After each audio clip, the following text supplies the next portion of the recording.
예, 금요일 묵상의 시간입니다. 하나님의 말씀이 무시될 때 삶은 무질서로 빠지고 만다. 하나님의 말씀이 무시될 때 삶은 무질서로 빠지고 만다. 자, 이런 제목으로 이번 주간 마지막 묵상 함께 나누겠습니다. 자, 우리는 이번 주간 남유다 왕 여호야킴 시대에 예언하며 활동했던 예레미야 선지자의 행적을 살피고 있습니다. 자, 어제 묵상을 통해서 지난 주일 그 강단에서 다루었던 부분은 사실 다 나누었는데요. 오늘 묵상은 나머지 이제 여호야킴 시대에 해당되는 본문들을 여러분 스스로 읽어가는 데 있어서 무리가 없을 정도로 살펴보려고 합니다. 우리가 살핀 7장에서 10장까지는 이 유다 백성들의 외식적인 예배, 우상 숭배를 통해 드러나는 저들의 이중적인 신앙의 현실을 분명하게 지적하고 알게 하는 내용들이었죠. 하나님이 온 민족 백성들에게 특별히 하나님의 살아계심을 알리는 이 언약 백성들에게 분명한 기준을 주셨는데, 그래서 요시아 왕을 비롯해서 이 개혁을 일으키는 그 시기를 통해 겉으로는 잘 감당하는 것 같았으나 백성들이 사실은 이미 이 므낫세 왕 때 터져버린 그 물고 때문에 죄악의 그 물고가 터지는 바람에 종교처럼 그렇게 행해다 보니 결국에는 그들이 이제 하나님을 우상의 수준으로 끌어내리고 결국 그래서 심판에 이르게 된다라는 그런 내용들이 있었고요. 14장에서 15장은 남유다에서 계속되는 가뭄을 통해서도 하나님의 뜻을 발견하지 못하는 그 남유다 백성들에 대한 현실, 도저히 듣지 못하는 백성들을 대신해서 결국 예레미야 선지자가 중보를 하지만 하나님의 뜻은 이 누군가의 중보를 통해 움직이는 게 아니고 백성들이 정말 하나님의 약속으로 돌아올 때에 움직인다라는 걸 우리가 알게 됐습니다. 그러니까 하나님이 전능하지 않아서가 아니라 그 인간에게 자유의지를 주어서 창조하셨기에 그 자유의지를 가진 인간을 존중해 주신 하나님이시다. 그래서 우리가 하나님이 이런 그 삶의 창조의 원칙으로 말미암아 인간들의 이 제멋대로의 삶들에 대해서 이러지도 저러지도 못하시고 그래서 계속 성실히 열심히 그들을 설득하고 이끄시는 그런 하나님의 모습을 우리가 볼 수 있었습니다. 그리고 16장, 17장은 예레미야에게 내려진 세 가지 명령과 그 의미를 알게 하는 내용이었는데, 아내를 취하지 말라고 그랬고, 초상집에 들어가 통곡하거나 애곡하지 말라고 그랬고, 잔치집에 들어가서 앉아서 먹거나 마시지 말라고 그랬다는 거죠. 이거는 지금 하나님께서 이미 단단히 마음 먹고 심판을 내리고 말겠다. 이제 결국 끝장이 왔다라는 걸 알게 하시는, 그러니까 하나님의 공의가 실천된 것을 말하는 것을 우리가 나누었습니다. 17장에서는 안식일을 바르게 지켜가라고 하시면서 하나님이 이런 절기를 주신 이유에 대해서 바르게 그 의도를 알고 행하면 하나님이 언약하신 약속대로 축복과 형통한 삶이 이루어질 수 있다라고 말씀하시는 걸 보는데, 자, 그러니까 계속 반복되는 하나님의 말씀은 이 백성들이 하나님과 맺은 그 언약, 그 기준의 삶으로 나와야 맺은 약속대로 이 열방의 제사장 나라여 거룩한 하나님 나라 백성답게 사는 길로 돌아와야 이 모든 게 해결된다. 이게 온전한 삶이다라는 걸 알게 하시는 걸 볼 수 있어요. 그러니까 성도들의 회복은 다른 것이 없는 거죠. 코로나 바이러스로 인해서 인간들이 활동을 하지 않으니까 이 자연의 공기들이 완전히 저절로 회복돼서 나라와 도시가 치유되는 것처럼 회복을 위한 다른 열심이나 행위가 중요한 게 아니라 하나님과 맺은 그 언약을 따라 그 말씀의 가치대로 살아가는 하나님 나라 백성다운 삶을 살면 저절로 회복이 된다는 거죠. 그래서 여러분의 모든 문제와 모든 질병과 모든 아픔 속에 바로 이런 회복이 있기를 바랍니다. 우리의 삶은 무너진 모든 것이 다시 다 회복될 수 있다는 거. 어떻게 하면? 그 말씀과 약속의 길을 걸으면 이런 일이 온다라는 거 잊지 마십시오. 자, 계속해서 나머지 부분을 살펴보면 이제 18장에서 20장은 예레미야를 토기장의 집으로 보내서 두 가지 비유를 통한 하나님의 주권과 멸망을 선포하는 내용입니다. 토기장이가 자기가 구운 토기를 보고 어떤 건 상품으로 내고 어떤 건 깨버리는 것처럼 분명히 온 세계 여러 민족 열방들을 하나님이 세우시기도 하고 깨뜨리실 권세가 우리 하나님께 있다라는 걸 분명하게 알게 하면서, 그러나 하나님이 어떤 선택을 하셨어도 만약 그 하나님이 선택한 민족이나 그 나라가 하나님과의 약속대로 살지 않는다면 비록 하나님이 선택하시며 약속하셨더라도 그건 깨어질 수 있다라는 걸 분명하게 알려주고 있습니다. 그러니까 약속을 깨버리는 건 하나님이 아니고 그 약속을 지키지 않는 쫑이다. 않는 그 백성들이다라는 걸 알게 하는 거예요. 18장 9절. 그러나 내가 어떤 민족이나 나라를 세우고 심겠다고 말을 하였더라도 그 백성이 나의 말을 순종하지 않고 내가 보기에 악한 일을 하기만 하면 나는 그들에게 내리기로 약속한 복을 거둔다라고 말합니다. 이제 마지막 남은 이 언약 백성, 언약 민족 남유자마저 결국 패망의 길로 가기 때문에 하나님께서 그 만군의 여호와 하나님과의 언약을 맺은 민족들에게 왜 이런 일이 이렇게 생길 수밖에 없었냐. 너희가 분명히 그 약속을 알면서도 하나님이 지키는데 우리가 뭘 망하겠냐 하면서도 왜 이런 길을 가게 됐는지 그걸 말씀해 주시는 거죠. 예레미야가 이렇게 하나님의 뜻을 전하니까 18장 18절 이후로 이 말을 듣고 마음에 찔리고 부담이 되는 사람들이 회개하고 돌아오는 게 아니라 어떻게 해요? 예레미야를 죽여 없애려고 하는 음모를 꾸미는 게 나옵니다. 그래서 하나님께서 예레미야로 하여금 이 토기장이에게 항아리 하나를 사서 그 백성을 대표하는 자들과 함께 한 장소로 가게 합니다. 그곳에서 남유다가 항아리 깨져 버리듯이 그렇게 될 것이라고 그 예언하게 하죠. 그 이유에 대해서 19장 13절. 예루살렘의 집들과 유다 왕궁들이 집집마다 사람들이 지붕 위에서 온갖 천체에게 향을 피워 올리고 이방신들에게 술을 부어 제물로 바쳤기 때문이다. 라고 분명히 말하죠. 그 열방의 제사장이 되어 하나님께 경배와 예배를 드려야 할 언약 백성들이 자신의 삶의 공간으로 가서는 어땠다라는 거. 오히려 온갖 욕심을 드러내는 이방신들, 우상들에게 분향하고 영적인 음란을 저질렀다. 세상처럼 살았다는 거야. 이런 사실에 대해서요, 특히 이제 제사장들의 그런 죄악들에 대해서 예레미야에서 이제 우리가 이어서 에스겔서를 살피는데 그 에스겔의 환상을 통해 이걸 분명하게 우리가 볼 수 있습니다.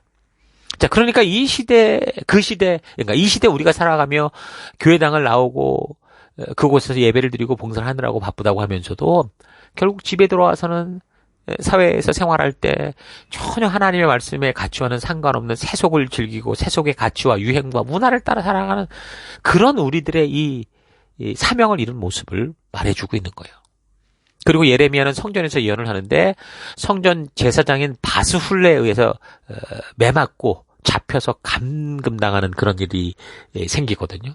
그래서 하나님이 그 바술이라는 사람에게 이렇게 말씀하십니다. 20장 3절. 바술이 예레미야의 착고를 풀어줄 때 예레미야가 그에게 다음과 같이 말했다. 주께서 이제는 당신의 이름을 바술이라 부르지 않으시고 마골 미사비비다 라고 부르실 것이요. 당신을 두고 주께서 나에게 이렇게 말씀하셔서 내가 너와 너의 모든 친구에게 두려움이 되게 할 것이니 너는 너의 친구들의 원수의 칼에 찔려 쓰러지는 것을 너의 눈으로 직접 볼 것이다. 또 내가 유다 백성을 모두 바벨론 왕의 손에 넘겨주면 그 왕은 백성을 더러는 바벨론으로 사로잡아가고 더러는 칼로 죽일 거다. 또 내가 이 도성의 모든 재물과 그 모든 재산과 그 모든 귀중품과 유다 왕들의 모든 보물을 원수의 손에 넘겨주어서 그들이 모두 약탈하고 탈취하여 바벨론으로 가져가게 하겠다. 그리고 바소라, 너와 너의 집에 사는 모든 사람은 포로가 돼서 바벨론으로 끌려갈 것이니 너는 너의 거짓 예언을 들은 너의 모든 친구와 함께 거기서 죽어 그곳에 묻힐 거다. 그러니까 바술은 제사장이었을 뿐만 아니라 이 민족에 아무런 재앙도 해도 임하지 않을 거다라고 그렇게 선포했던 그러니까 거짓 선지자 중에 한 사람이었죠. 그 거짓말이었잖아요. 죽어 마땅한 죄를 범한 거죠. 그러니까 그 당시 유다의 지도자들과 선지자들 그리고 제사장들도 또 지혜 있는 자들과 왕들을 포함한 모든 사람이 분명히 지금 나라가 뭔가 분명히 잘못되어 가고 있다는 걸 알고 있는데 그 이유를 정확하게 말해주는 이 선지자 예레미야의 말보다 자기들끼리 서로 괜찮다, 괜찮을 거야 자꾸 자족하는 삶을 살았다라는 거죠. 분명히 예레미야 선지를 통해 전달되는 말은 무시할 수 없고 자신들의 현실을 지금 정확히 집어서 말하는 것 같은데 그런 시대의 책임을 맡고 있는 이 지도자들이 그걸 인정하고 싶지 않은 거죠. 내가 통치하고 있는데 우리가 지금 이 사회를 다스리고 있는데 이 나라가 망한다? 이건 말이 안 돼. 이런 식인 거예요. 그러니까 자신의 사실 잘못을 인정하는 거에는 참 용기가 필요하죠. 자기가 그동안 해온 것을 부정당하는 거는 참으로 그동안 쌓은 공든탑이 무너지는 것과 같아서 누구나 쉽게 그렇게 자기의 실수나 잘못을 인정하기 어렵습니다. 그래서 용기가 필요하죠. 근데 그렇지 않고 그것을 변명하고 감추고자 하면 어떻게 됩니까? 더 큰 위험이 다가오죠. 여러분 건물을 지을 때 기초에서부터 잘못되면 어떻게 됩니까? 근데 그 실수를 숨기기 위해서 그냥 그 잘못된 기초 위에다가 계속 건물을 쌓아 올리는 그런 것과 똑같은 거예요. 재앙을 맞게 돼 있어요. 그래서 남유다는 지도자들의 이런 잘못을 인정하지 않고 변명하고 감추려는 이 태도 때문에 이 약속의 나라가 역사 속으로 사라지는 끔찍한 결과를 맞이하게 되는 거예요.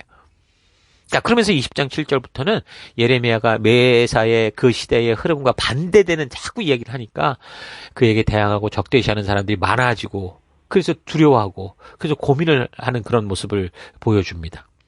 하나님의 뜻은 절대 변하지 않을 거고 그런데 이 백성들도 변하는 게 아니라 더 고집스럽고 이제 공격적이 돼서 죽이겠다고 덤비니까 예레미야가 자기가 태어난 것을 후회할 정도의 심정을 토로하죠. 그리고 22장 13절에서 23절에서는 남유다 왕인 여호야킴이 받게 될 심판, 여기에 대해서 예언합니다. 예루살렘을 비유로 남유다가 불순종의 결과로 수치와 멸시를 당할 거다라는 걸 알게 하고요.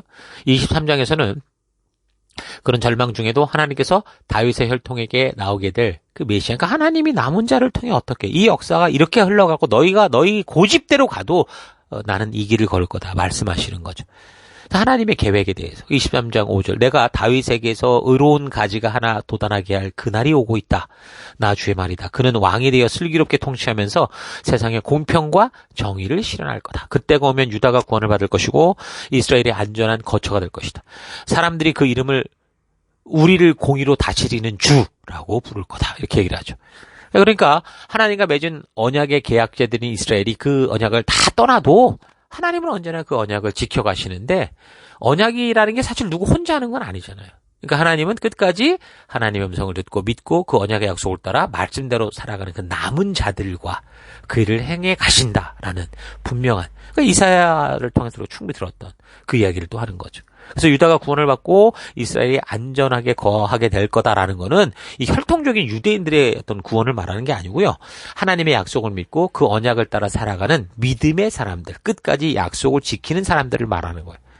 하나님은 이제 더 이상 언약의 의미를 상실한 이 믿음을 저버린 이 약속 백성 이스라엘과 뭘 하실 수 없었어요. 그들이 불신으로 다 빠져버렸으니까. 그런데도 유다의 지도자들이나 선견자라고 하는 사람들이 계속해서 자기들은 하나님 앞에 특별한 존재다라는 이런 사실을 백성들에게 말하면서 백성들로 하여금 회개하고 하나님과의 언약의 자리로 돌아오게 하려는 노력이 아니라 그 죄된 생활이 괜찮다. 하나님이 우리의 그래도 뭐 어려운 일이 있어도 우리가 좀 하나님 보호를 받으니 이렇게 살고 있는 거 아니냐. 평안하다.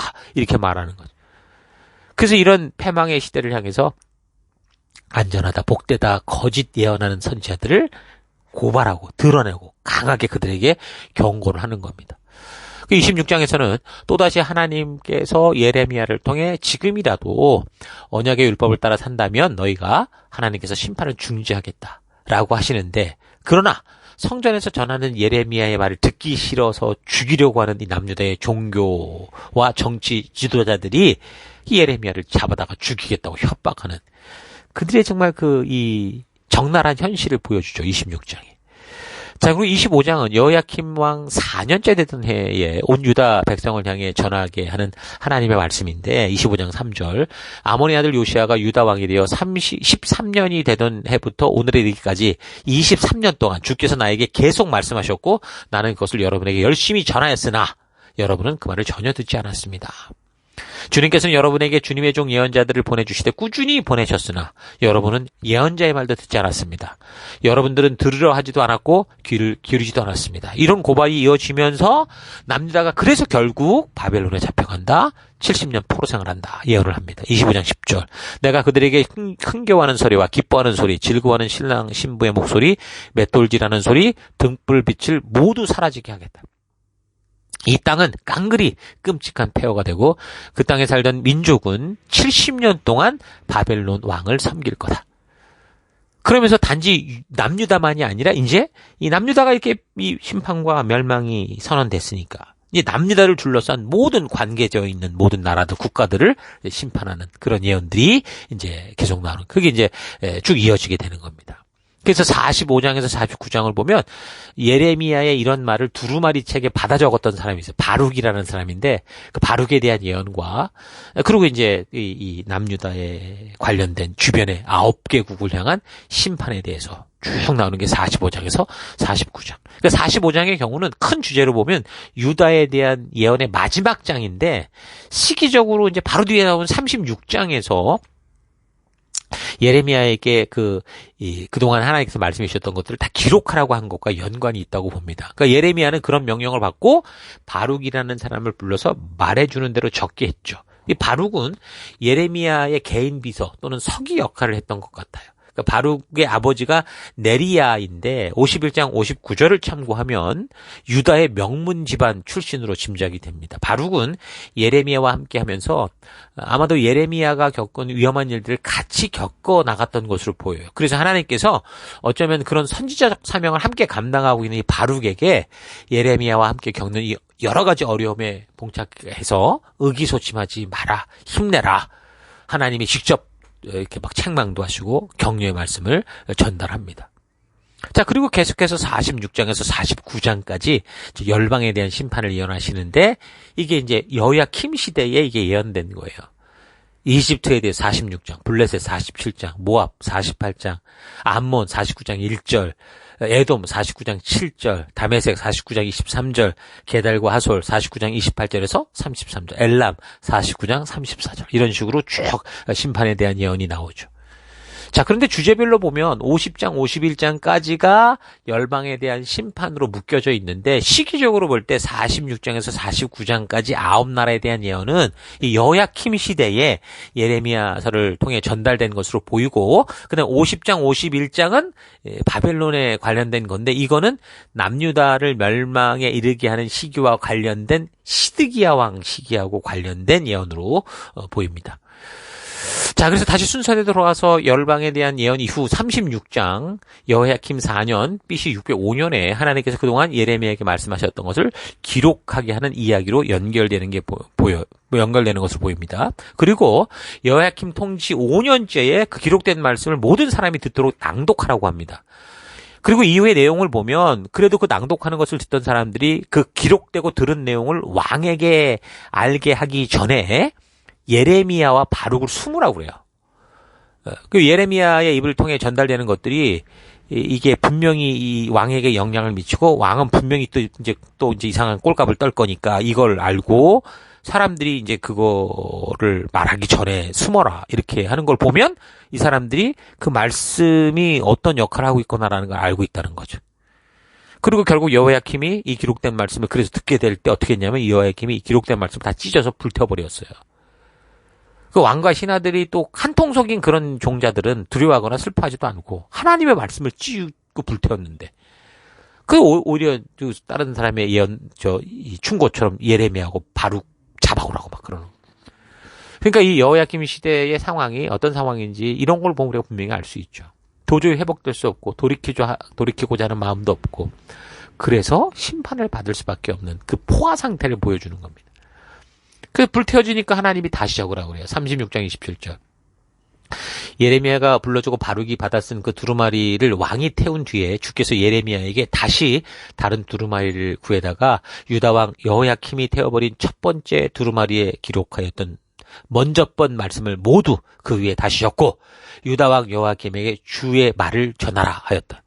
32절, 36절, 32절. 그래서 예레미야가 다른 두루마리를 구해다가 네리야의 아들 서기관 바룩에게 주었다. 바룩은 예레미야가 불러주는 대로 유다왕 여호야킴이 불에 태운 두루마리에 기록한 말씀을 모두 기록하였는데 이번에는 그와 비슷한 말씀이 더 많이 추가됐다. 그러니까 하나님의 말씀이 무시되고 외면되는 시대, 정확한 하나님의 말씀을 불에 태워버리고 바르게 전하는 선지자들을 죽이고자 하는 이 시대. 이 남유다 여호야킴의 이런 시대였다는 거예요. 어쩌면 우리 시대에도 이렇게 말씀을 태워버리는 일은 없을지 몰라도 말씀을 대하는 그런 태도, 우리 시대의 태도는 여호야킴 이 왕과 다를 바 없는 버금가는 하나님의 말씀을 무시하고 외면하고 멸시하는 그런 모습을 볼 수 있습니다. 하나님은 애가 타서 목숨을 걸고 말씀을 전하려고 하는데 이런 하나님의 진실한 마음을 외면하고 무시하고 멸시하는 태도를 보이는 이 시대, 어쩌면 오늘 우리 시대도 결국 하나님의 뜻대로 돌이킬 마음이 전혀 없다면 결국 그 다음 순서는 뭘까요? 멸망으로 가게 돼 있습니다. 여러분, 이 성경의 역사를 잘 보세요. 잊지 마세요. 이런 사실 잊지 마시고 더욱더 하나님의 말씀과 역사에 귀 기울인 우리가 되십시다. 자, 그리고 마지막 35장은 모두가 이 세대를 탓하며 결국 욕심대로 살아갈 때 뭔가 모델이 되는, 누구나 다 그렇게 사는 것 같은데 뭔가 모델이 되는 그런 모습을 보여줘야 되는데 이제 하나님께서 내갑 족속을 통해서 하나님이 말씀하시는 참된 믿음이 뭔가라는 걸 보여주십니다. 여러분, 우리의 믿음은 복잡하지 않아요. 단순해요. 주님 말씀하셨기에 그대로 믿고 순종하는 겁니다. 지금 여기 내갑 족속들이 보니까 어떤 경우에도 절대로 포도주, 다시 말해서 술을 마시지 않는 삶을 살았던 거예요. 그 이유가 하나였어요. 뭐였냐면 그들의 조상이었던 레갑의 아들 요나답이 그 자손들에게 절대로 마시지 말아라 말했기 때문이라는 거예요. 다른 이유가 없어요. 조상이 그렇게 말했고 결정했고 그래서 그 어떤 경우에도 그 약속과 언약을 지키고 있더라는 거죠. 그 하나님이 이 모습을 보여요. 우리 믿음도 이런 거라는 거죠. 우리가 하나님을 믿기에 하나님이 우리에게 말씀하신 것을 지키는 거예요. 하나님이 말씀하셨기에. 어느 시대가 흘러가고 다가오든지 하나님께서 구원받은 백성들을 시내산에 모아 약속하시며 주신 하나님 나라 법도와 규례와 명령, 그분이 말씀하셨기에 지키는 거죠. 그러니까 오늘날 많은 사람들이 이 동성연애를 비롯한 여러 가지 문제들을 가지고 이런 말씀이 이 시대에 맞냐 안 맞냐 어쩌냐 저쩌냐 말이 많은데, 그렇게 해서 믿음을 가진다면 결국 하나님의 말씀은 우리에게 필요한 게 없는 게 되는 거 아니에요. 이건 이 시대 맞으니까 빼고, 저건 이 시대에 좀 누가 불편하니까 빼고. 그럼 뭐가 필요한 거예요 도대체? 그냥 하나님이 창조주셔서 말씀하셔서 인간들에게 주신 그것이기 때문에 우리는 그 말씀대로 믿고 살아가는 거예요. 다만 그렇게 말씀하신 의도를 알면 각 시대에 바르게 적용하며 우리가 살아갈 수 있게 된다는 거죠. 그런 믿음의 삶을 살았던 레갑 족속에게 하나님이 이런 말씀하십니다. 35장 18절. 그런 다음에 예레미야가 레갑 사람들에게 다음과 같이 말했다. 나 만군의 주 이스라엘의 하나님이 말한다. 너희는 조상 요나답의 명령에 순종하고 그의 모든 교훈을 엄수하고 그가 너희에게 명령한 모든 것을 그대로 실천했다. 그러니까 요나답은 하나님의 말씀을 그대로 전한 거고 그 후손들은 그 말씀을 따랐다라는 거죠. 그러므로 나 만군의 주 이스라엘 하나님이 말한다. 레갑의 아들 요나답의 자손 가운데서 나를 섬길 사람이 영원히 끊이지 않을 거다. 그러니까 진정한 믿음엔 이유가 없어요. 무슨 타당한 이유고 이유가 있고 합당해서 믿어주는 게 아니라고요. 그냥 하나님이시기에, 나를 창조한 그분이시기에, 그분의 말씀이기에 순수하게 믿고 그것을 기준 삼아 살아가며 살아가는 것. 그게 진정한 믿음인 거죠. 이런 사실들 여러분 잘 이 여호야김 시대의 이 말씀들을 읽어가면서 깨닫게 되기 바랍니다. 자, 여기까지가 여호야김 왕의 시대와 연관된 예레미야의 그 활동들에 대한 얘기였고, 그 다음에 이제 여호야긴 왕 시대의 13장 그리고 22장 24절 30절 그리고 23장 9에서 40절인데, 이건 여호야김이 이 바벨론과 싸우다 죽고 그 왕이 됐던 여호야김의 아들 여호야긴하고 관련된 내용들이죠. 잠깐 내용을 좀 요약해보면 13장에서는 두 가지 비유를 통해서 심판을 예고하는데, 썩은 배띠, 그 포도주 가죽 부대의 비유로 말을 하고요. 이런 비유를 하면서 교만하지 말라고 경고를 합니다. 그 남유다의 존재는 지금 썩은 배띠와 같아서 결국 다 끊어지고 버려질 거다라고 말하는 거거든요. 또한 술에 만취해서 사리분별을 못하여 이리저리 비틀거리는 것처럼 지금 남유다가 그렇게 진리를 분별하지 못하고 아주 서슴없이 욕심을 따라 살아가고 있는 현실을 고발하는 거예요. 그러면서 자기들은 평안하다, 아무 문제 없다면서 교만을 떨고 있었는데, 그래서 13장 27절 너는 음란한 소리를 지르며 간음하고 부끄러운 일들을 했다. 나는 언덕과 들녘에서 네가 저지른 역겨운 일들을 보았다. 부정한 예루살렘아, 너에게 화가 미칠 것이다. 언제까지 네가 그렇게 지내느냐 하시면서 그런 죄악에서 돌이켜 회개하라 명하시죠.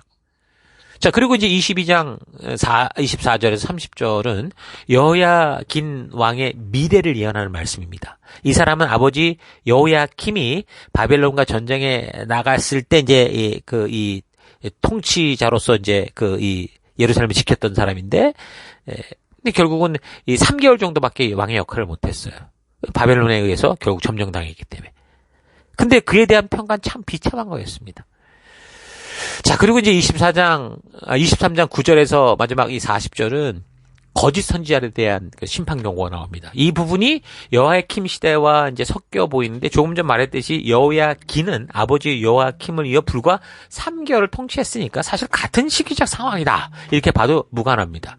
어찌됐든 나라가 혼란스러울 때 바르게 하나님의 뜻을 전하는 선지자들보다 그런 불안한 시기를 통해 인기를 얻고 명예와 돈을 얻기 위한 거짓 예언자들이 등장하게 되는데, 그 거짓 예언자들의 기준은 분명합니다. 23장 21절. 이 예언자들은 내가 보내지 않았는데도 스스로 달려나갔으며 내가 그들에게 말을 하지 않았는데도 스스로 예언을 했다. 그들이 나의 회의에 들어왔다면 내 백성에게 나의 말을 들려주어서 내 백성을 악한 생활과 악한 행실에서 돌아서게 할 수 있었을 거다. 자, 그러니까 하나님의 뜻, 하나님의 의도를 정확히 알지 못해서 그저 긍정의 힘, 좋은 뜻으로 외쳤다는 거예요. 백성들이 원하고 그 시대가 원하는 말을 했다는 건데, 근데 그런 말하는 사람들을 막 지적하는 거예요. 하나님이 말씀하신 의도를 정확하게 전하지 않고 사람들이 듣기 좋게 각색하고 좋은 게 아니냐. 그래서 이제 불필요한 거 좀 빼고 약화시키고 필요한 거 좀 뻥튀기 하고 이렇게 전했다라는 거죠. 그래서 하나님이 바로 그런 사람들을 대적하시겠다라고 선포를 하시는 거예요. 24장 33절 이 백성 가운데 어떤 예언자나 제사장이나 주민들이 너에게 찾아와서 여호와께서 벌써 또 우리에게 무슨 짐을 줬냐라고 묻거든 너는 그들에게 이렇게 대답해라. 여호와께서 말씀하시기를 너희가 바로 내가 지워진 짐이다. 나는 이제 곧 너희를 벗어 던져버리겠다. 예언자나 제사장이나 이 백성 가운데서 어떤 사람이든지 여호와가 우리에게 짐이 된다라고 말하면 내가 그 사람뿐만 아니라 그의 온 집안에까지 형벌을 내리겠다. 무서운 얘기가 계속됩니다. 35절 그 대신에 너희는 이제부터 서로 여호와께서 무슨 대답을 하셨느냐 또는 여호와께서 무슨 말씀을 하셨느냐라고 물어보고 여호와의 말씀은 언제나 우리에게 짐이 된다는 소리를 다시는 하지 마라. 주님의 말씀을 그렇게 나쁜 의미로 바꾸어서 사용하는 사람이 또 있으면 그가 스스로 짐을 지는 꼴이 되고 말 거다. 왜냐하면 온 세상의 주인이시오 살아계신 우리의 하나님께서 전달하시고자 하는 좋은 의미의 단어를 악한 뜻으로 뒤집어 놓은 사람에게는 말씀이 정말 짐으로 바뀔 거다. 그렇죠. 똑같은 이 하나님의 법도와 규례와 명령이 우리 하나님이 주신 의도를 알면 우리에게 축복의 길이고 생명의 길인 걸 알게 되는데 그 하나님의 의도를 잊어버리고 자기 생각대로 가면 율법은 말 그대로 종교의 짐과 굴레가 되는 거죠. 여러분에게 지금 하나님께서 주신 이 말씀들이 교회에서 우리에게 주신 이 사람을 세우는 사명과 잘 연결이 돼서 나는 지금 이 사명을 지고 가고 이것을 행해가는 게 이 사람을 세우고 생명을 세우고 이렇게 해가는 우리의 사명이 짐이 되고 있는지 우리에게 힘이 되고 있는지 잘 되돌아봤으면 좋겠어요. 하나님이 우리에게 주신 이 사명은 우리를 자유하게 하고 영원한 생명과 참된 기쁨을 주는 거룩한 짐이다라는 거 잊지 마시고 우리에게 맡겨주신 이 생명을 낳는 생명을 세워가는 이 사명에 우리가 힘써서 한 마음이 되고 한 뜻이 되어 이 일을 이루어가는 우리가 될 수 있기를 바랍니다. 자, 오늘 하루 나는 하나님이 전적인 은혜로 구원하여 주시고 천국 백성 삼아서 열방의 제사장으로 또 거룩한 백성으로 살아가는 이 귀한 사명을 정말 기쁨과 감사로 감당하고 있는지 아니면 우리가 감당해가는 이 거룩한 사명이 자신의 삶이 바쁘고 힘들다는 이유로 늘 짐과 같이 부담만 되고 있는지 차분히 생각해 보기 바랍니다. 지금 성경의 역사적으로 볼 때 이 시기적 분위기는 제2의 홍수심판과 같은 이 죄악의 시대를 지나가고 있기 때문에 지금 우리가 살피는 성경 본문의 내용들, 예레미야서를 비롯한 선지서들의 내용이 다 무거울 수 있을 거예요. 그러나 이 멸망을 부르는 최악의 삶이 오늘 우리 시대에도 그대로 드러나고 있다는 걸 감안해 볼 때 우리가 이 성경과 역사를 세밀히 살피고 알아감으로 이 시대에 어떤 삶을 살아가야 될지를 분명하게 파악하고 참된 믿음의 길을 걸을 수 있을 겁니다. 하나님의 말씀이 무시될 때 그때로부터 점점 패망과 몰락의 길로 떨어져간 이 성경의 역사를 잊지 마십시오. 하나님 말씀의 원리, 인권 존중, 공평, 정의가 무너지고 무시되는 사회는 반드시 무질서로 빠지게 되어 있습니다. 하나님을 믿지 않는 사람들, 하나님을 믿지 않는 나라들이라고 해도 마찬가지예요. 왜 그러냐? 하나님이 창조하신 인간들이기 때문에 그래요. 그 인간들은 하나님의 창조의 법칙을 따라 살아갈 때 거기에 생명이 있고 평화가 있다는 걸 알기 때문에 하나님을 몰라도 저들은 인권을 존중하려고 하고 공평과 자유의 중요성을 알고 그렇게 살아가려고 하게 돼 있죠. 이런 걸 봐도 우리는 말씀의 기준을 붙들어야 되는 걸 분명히 알게 됩니다. 오직 하나님의 말씀만이 삶의 유일한 기준이 되게 하십시오. 그래서 감성 세대라고 불리는 이 시대에 자기 생각과 느낌을 하나님의 말씀보다 더 앞세워 살아가는 이 세대 풍토 속에서도 하나님 말씀하셨기에 그 말씀 그대로 삶의 유일한 기준을 삼아서 하나님 말씀대로 나아가는 순종의 힘, 순종의 근육을 기르는 여러분들 수 있기를 주의 이름으로 축원합니다. 자, 오늘 하루도 힘내십시오. 잠시 기도하겠습니다. 하나님은 이 백성들이 고집스럽게 자기의 자유를 의지를 가지고 욕심대로 행하여 죽음과 몰락의 길로 갈 때 끝까지 포기하지 않으시고 성실하게 설득하며 참된 생명의 길로 나오게 우리를 찾아오시는데 여러 가지 모습으로 우리의 마음 문을 두드리는 하나님의 말씀을 외면하고 여호야킴처럼 그 말씀을 칼로 찢고 불로 태우는 식으로 하나님을 무시하고 멸시하고 살아온 삶을 회개합니다. 하나님이 원하시는 것은 창조주이신 하나님이기에 우리를 위해 주신 그 생명과 축복의 말씀을 따라 살아가며 참된 생명과 축복을 누리는 것이다 라는 사실이 있지 않고 주의 말씀 그대로 믿고 순종하며 따라가는 내가 되기 원합니다. 내갑 족속들이 그들의 조상이 명하였기에 그대로 대대손손 그 명령을 지키며 살아가듯이 나 또한 하나님이 말씀하셨기에 그 말씀 그대로 믿고 그 말씀대로 지키며 순종하며 살아가는 내가 되길 원합니다. 하나님의 말씀이 무시될 때 그 사회는 죽음이요 지옥이라는 것 잊지 않고 오늘 하루도 내가 살아가는 삶의 곳곳에서 하나님의 말씀을 지켜내는 그런 삶으로 나아가기를 간절히 바라옵고 감사드리며 예수님 이름으로 기도했습니다. 아멘.